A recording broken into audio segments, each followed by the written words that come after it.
पश्चिम महाराष्ट्र देवस्थान समितीच्या वेबसाईटवरील मजकुरामुळे नव्या वादाला तोंड फुटलेले आहे। वेबसाईटवरील मजकूर हा चुकीचा असल्याचं सांगत प्रजासत्ताक सामाजिक सेवा संघटना आक्रमक झालेली आहे। अंबाबाई विषयाचे अनेक उल्लेख धार्मिक परंपरेला धरून नसल्याचा आरोप यावेळी करण्यात आलाय। तसंच सदर मजकूर हा तातडीने हटवून दोषींवर गुन्हे दाखल करावेत अशी मागणी देखील करण्यात आली आहे।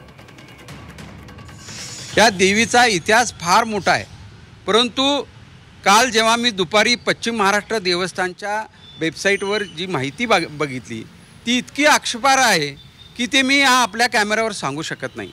देवीची प्रचंड प्रमाणात विटंबना केलेली आहे, आमच्या त्या भावना दुखवलेल्या आहेत। पगारावर हे जगतात, त्यांनी या माझ्या आईची विटंबना करणे याची दुःखवेदना होती। याबाबतची मी पोलिसांच्याकडे काल लेखी तक्रार केलेली आहे। माननीय जुना राजवाडा पोलिसांनी याबाबतचं सचिवांना लेखी पत्राद्वारे पूर्ण माहिती घेण्याचं सुरू आहे। जोपर्यंत गुन्हा दाखल होत नाही, जो कोणी ह्यामध्ये गुन्हेगार आहे हा सापडत नाही, तोपर्यंत माझा लढा हा सुरूच राहील।